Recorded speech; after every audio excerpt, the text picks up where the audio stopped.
Olá, está começando mais um Cidadania e Atitude aqui pela TV Câmara.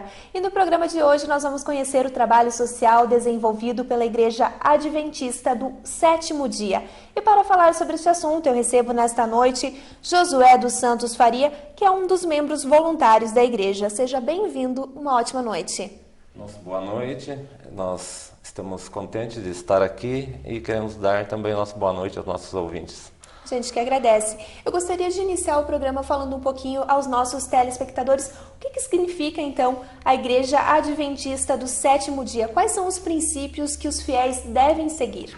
A Igreja Adventista do Sétimo Dia é uma igreja, como se diz, das tradicionais, uma das mais antigas que existem no mundo. Ela surgiu pelos meados de 1800, mais especificamente em 1840, 1844, quando houve um grande avivamento. Na verdade, nesse tempo surgiu um homem de nome chamado Guilherme Miller, que através dos estudos de Apocalipse e do livro de Daniel, ele chegou numa data em que sugeriu que Cristo voltaria à Terra. E nesse meio tempo, várias pessoas, chegou a um grupo de 50 mil pessoas naquela época, se ajuntaram a essa causa e constataram que através dos estudos das profecias, Cristo voltaria mesmo à Terra, na data formulada por Guilherme Miller. Bom, chegou a data, Cristo não voltou, porque a Bíblia especificamente diz, num versículo, que o dia e a hora que Cristo voltará à Terra, ninguém sabe. Então eles se esqueceram desse pequeno porém que a Bíblia dizia lá. O que aconteceu? A profecia estava errada? Não, a profecia não estava errada. A profecia estava certa. A interpretação de Guilherme Miller que estava errada. Então o que aconteceu? Desse grupo que Miller juntou, se formaram três grupos. Um primeiro grupo desistiu de tudo e voltou às suas igrejas tradicionais que existiam na época. O segundo grupo continuou estudando as profecias e chegou à conclusão de que aquele estudo que Miller fez do livro de Apocalipse e Daniel dizia que Cristo não voltaria à Terra, mas sim entraria no santuário, né, que está no céu, e lá estaria julgando as pessoas para a sua segunda vinda. Deixa eu ver se eu entendi. Na verdade, a questão do Apocalipse que vocês pregam não é que o fim está próximo, não, isso que eu vou explicar. Terra vai acabar. Isso que a gente vai explicar. O Apocalipse não é uma coisa aterrorizante, não é para se ter medo. Inclusive, muita gente tem medo da palavra Apocalipse. Né? E Apocalipse, no grego, na palavra grega, Apocalipse quer dizer revelação. Né? Então esse grupo chegou à constatação de que Cristo teria entrado, e depois que se confirma no livro de Hebreus, que Cristo entrou no santuário, está lá bem específico, não temos tempo para isso, né, para fazermos esse estudo, mas Cristo entrou, e a Igreja Adventista se formou desse grupo, desse segundo grupo. E um terceiro grupo continuou fazendo datas que existem igrejas até hoje, que não vê. Um caso também nós citarmos nomes aqui de que Cristo viria à Terra numa data e continuam fazendo datas até hoje, né? E então, a Igreja Adventista do Sétimo Dia, ela está presente hoje em mais de 170 países no mundo. Mais de 170 países no mundo. E só complementando ali, Guilherme Miller é dito como fundador da Igreja Adventista. Isto é uma mentira, queria deixar bem claro. Guilherme Miller não foi o fundador e nunca será o fundador da Igreja Adventista. Os fundadores da Igreja Adventista foram a senhora Ellen White, seu marido Tiago White, um marinheiro, né, que era um capitão, que era adepto da bebida alcoólica e do fumo, que era José Bates, e mais algumas outras pessoas, mas esses foram os principais fundadores da Igreja Adventista, né? E eles estudaram a Bíblia e chegaram à constatação de que deveriam seguir os mandamentos de Deus, inclusive daí que se deriva a Igreja Adventista dos Sétimo Dias, porque somos uma das poucas que guardamos o sábado do sétimo dia, que é o sábado, o quarto mandamento da lei de Deus que está lá na Bíblia, né? E também chegou à constatação que devemos ter uma boa vida regrada a exercícios físicos e uma boa alimentação. Tanto que recentemente, se você entrar no YouTube, você digita lá Adventista, tem uma reportagem que passou na TV Record, feita por jornalistas, de duas cidades, berço da Igreja Adventista, onde os adventistas, né, essa cidade é formada por 80% de adventistas, eles vivem, são centenários, pessoas centenárias, 80% dessas pessoas vivem mais de 100 anos. Por quê? Porque elas cuidam da saúde, exercícios físicos, cuidam da alimentação e também cuidam da parte espiritual. Nós achamos, né, e pregamos isso, que a pessoa tem que estar bem fisicamente, emocionalmente, né, fisicamente e também espiritualmente. Não adianta você estar com alguma dessas partes, né, pendentes, que você não vai ter uma vida satisfatória. Né? Josué, nestes 170 países, a gente sabe que são milhares de fiéis, são né? mais... E como todas as igrejas, vocês têm uma questão social, esta preocupação social. Eu gostaria que o senhor explicasse, então, para quem está em casa, quais são os principais trabalhos sociais desenvolvidos hoje, então, pela Igreja Adventista do Sétimo Dia. Isso é onde a Igreja Adventista se destaca, né? É onde se destacamos. Por exemplo, antes do trabalho social, vou citar o berço da Igreja Adventista nasceu de um hospital, o Sanatório Santo Antônio, em Loma Linda. Inclusive, o fundador dos sucrilhos, Kellogg's, foi adventista, era um médico, foi o patriarca da família Kellogg's. Ele foi um homem assim, 100 anos à frente da sua época.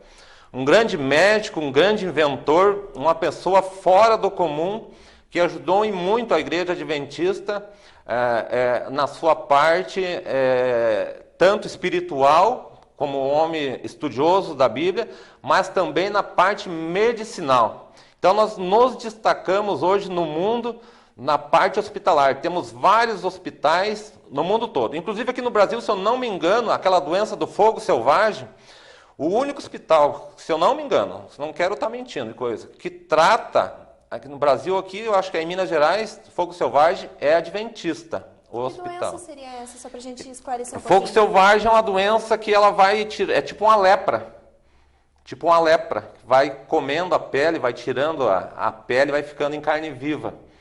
Então existe esse tratamento lá nesse hospital. E as escolas adventistas também são muito bem conceituadas. É uma pena que Passo Fundo ainda não tem uma escola adventista. Mas temos aqui perto, aqui em Juí, por exemplo, temos uma escola adventista. As escolas adventistas sempre são premiadíssimas pela educação, né, pela qualidade da educação. E também faculdades. Temos faculdades. Por quê? As faculdades. Porque os nossos pastores, eles têm que ter uma trajetória para chegarem a ser pastores, né? Não é simplesmente não. Eu brinco até que algumas pessoas me chamam de pastores por causa do trabalho que faço, mas eu não sou um pastor, eu sou um membro voluntário, como 99 dos membros da nossa igreja são voluntários. Por exemplo, aqui em Passo Fundo, no nosso distrito, nós temos só um pastor. Até queria dar uma boa noite para ele, pastor Wellington, né? E sua família. Ele tem que fazer teologia 4 anos na faculdade, depois ele é chamado para a obra, vai exercer um cargo administrativo, desde um office boy, alguma coisa até mais. Depois ele é chamado para ser ordenado pastor, e ele tem que se casar, né, constituir uma família, e daí vir prestar serviço em alguma igreja. Começa numa igreja pequena. E ele começa com um teto salarial também que distingue de outras igrejas, sim. Ele não começa lá ganhando 5, 10 mil reais. Isso não existe. Vamos dizer que um teto salarial de um pastor hoje adventista seja 5 mil. Ele começa ganhando 20%, 30% desse teto salarial, e com ele só vai chegar a ganhar tudo aquilo. E com o tempo que ele vai tendo de carreira dentro da obra, né, do seu ministério, ele vai 50, 60, 70, 80, e quando ele tiver uma idade mais avançada é que ele vai chegar num teto salarial mais alto. Então, essas características aí distinguem bastante a Igreja Adventista. E um ponto importante também da Igreja Adventista, que se distingue das outras, é a questão do dízimo, né? O dízimo não fica na cidade, Por isso que a gente até faz bastante pelo pouco dinheiro que temos. Por isso que é um trabalho voluntário. Esse dízimo vai para onde?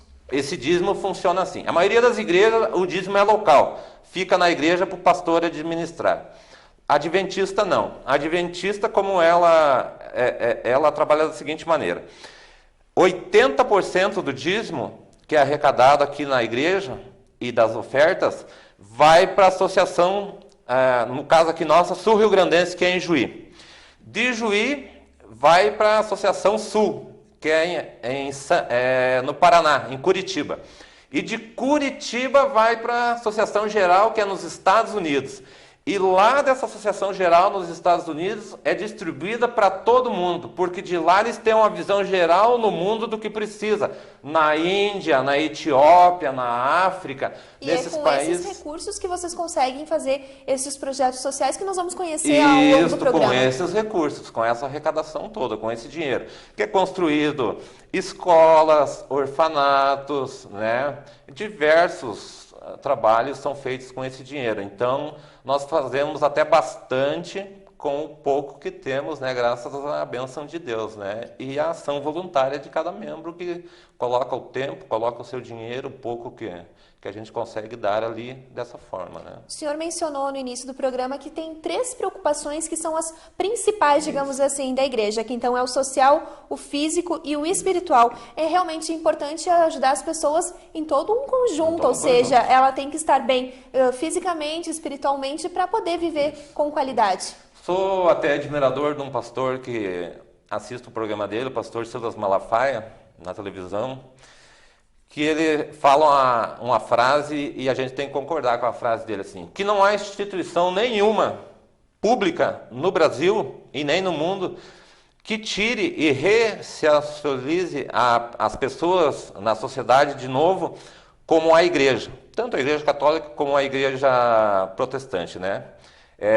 Da seguinte maneira, hoje é constatado que para você tirar uma pessoa da droga e colocar ela na sociedade de novo, não basta apenas colocar ela ali no hospital, fazer um sorinho na veia, deixar ela 4, 5 dias de lá e largar ela novamente na rua de novo e para dentro da sua casa.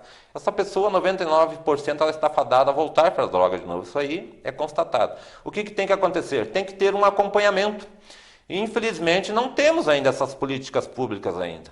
Mas a igreja, através de seus projetos sociais, consegue. Temos fatos, né, concretos, temos pessoas, temos o testemunho vivo disso.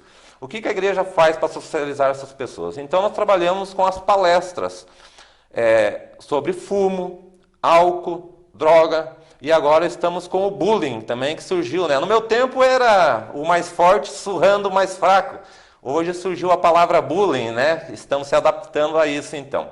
Então, a igreja trabalha nessa parte aí. A parte que socializamos a pessoa é através disso. Por exemplo, os drogados, né? Mas também nós temos na igreja adventista a prestação de serviços através da área médica. Nós temos uma parceria aqui na igreja, para quem quiser, já estou colocando à disposição de toda a população de Passo Fundo, o CADEC, Centro Assistencial Adventista, que é na Capitão Eleutério, em frente à CRT, onde temos agora, por enquanto, a parte odontológica gratuita.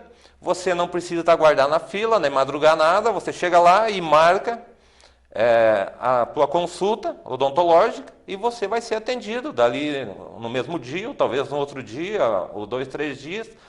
E é uma parceria que nós temos com a prefeitura aqui, inclusive. Por quê? Josué, eu vou pedir licença para a gente fazer um rápido intervalo e no segundo bloco a gente volta, então, falando mais informações de todos esses projetos que vocês vêm desenvolvendo aqui na cidade. Então, para você que está em casa, 1 Minuto Sol, Cidadania e Atitude, já volta.